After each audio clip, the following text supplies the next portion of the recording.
హుజురాబాద్ నియోజకవర్గంలో ఇలా దాదాపు 20,000 నుంచి దాదాపు 3 లక్షల రూపాయల వరకు కూడా సంపాదించుకుంటున్న దళితులు ఇవాళ హుజురాబాద్ నియోజకవర్గంలో ఆ పరిస్థితి ఉంది కాబట్టి దయచేసి అది వెంటనే విడుదల చేయాలని మీ ద్వారా గౌరవ మంత్రి గారిని కోరుతా ఉన్నాను అధ్యక్ష. అదే విధంగా అధ్యక్ష, హుజురాబాద్లో హాస్పిటల్లో 100 బెడెడ్ హాస్పిటల్లో ఐసీయూ కూడా మొత్తం అయిపోయి ఉంది అధ్యక్ష. దయచేసి దాన్ని కూడా వెంటనే ఓపెన్ చేపిస్తే సరిపోతుంది అధ్యక్ష. దీంట్లో ఫైనాన్షియల్ ఇంప్లికేషన్స్ కూడా ఏమీ లేవు, ఓపెన్ చేస్తే అయిపోతుంది అధ్యక్ష.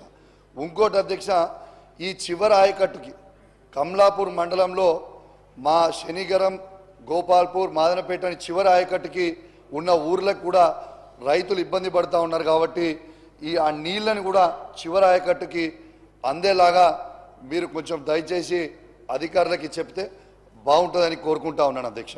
అధ్యక్ష, దీంతో పాటు అధ్యక్ష, ఒక యువకునిగా, ఒక యువ శాసనసభ్యునిగా యువత పక్షాన ఒక చిన్న అడుగుదామని మీ ద్వారా క్లారిటీ తీసుకుందామని అడుగుదామని అనుకుంటా ఉన్నాను అధ్యక్ష.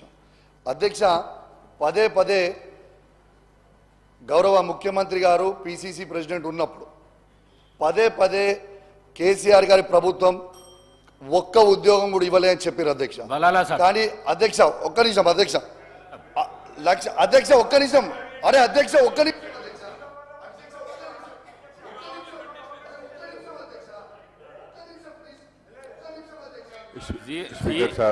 బలాలా సాబ్ 1 మినిట్ బలాలా సాబ్.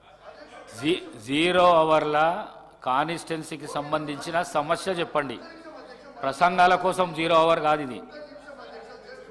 మాట్లాడు అధ్యక్ష. 1 మినిట్ ప్రతిదానికి లేవకండి మీరు దయచేసి. అధ్యక్ష, గౌరవ ఆ రోజు తెలంగాణ తొలి ముఖ్యమంత్రి అయిన కేసీఆర్ గారు 1,60,083 ఉద్యోగాలు ఇచ్చింది కూడా యావత్ తెలంగాణ ప్రజలకి, తెలంగాణ యువతకు కూడా ఈ అసెంబ్లీ ద్వారా తెలియజేస్తా ఉన్నాను. మీరు పదే పదే ఉన్నప్పుడు మీరు జీతాలు వేస్తున్నాం ఫస్ట్ క్లాస్, సెకండ్, థర్డ్ అని చెప్తా ఉన్నారు అధ్యక్ష. మరి 1,60,083 మందికి మీరు జీతాలు వేస్తున్నారంటే ఈ ఉద్యోగాలు కేసీఆర్ ఇచ్చినట్టే కదా అధ్యక్ష. నిన్న కూడా మీరు ఇచ్చిన 15,750 ఉద్యోగాలు, ఆ ఉద్యోగాలు తెలంగాణ తొలి ముఖ్యమంత్రి అయిన కేసీఆర్ గారు ఇచ్చింది. మీరు పత్రాలు ఇచ్చినందుకు కూడా మా ప్రత్యేకంగా ధన్యవాదాలు అధ్యక్ష. కానీ అధ్యక్ష ఒక్క నిమిషం అధ్యక్ష, కానీ అధ్యక్ష దీంతో పాటు అధ్యక్ష మా 2,32,308 ఉద్యోగాలు కాకుండా అదనపు 2 లక్షల ఉద్యోగాల జాబ్ క్యాలెండర్ మీరు విడుదల చేయాలి.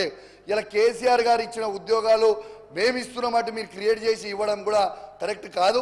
మీరు దయచేసి అదనపు 2 లక్షల ఉద్యోగాలు स्पीकर साहब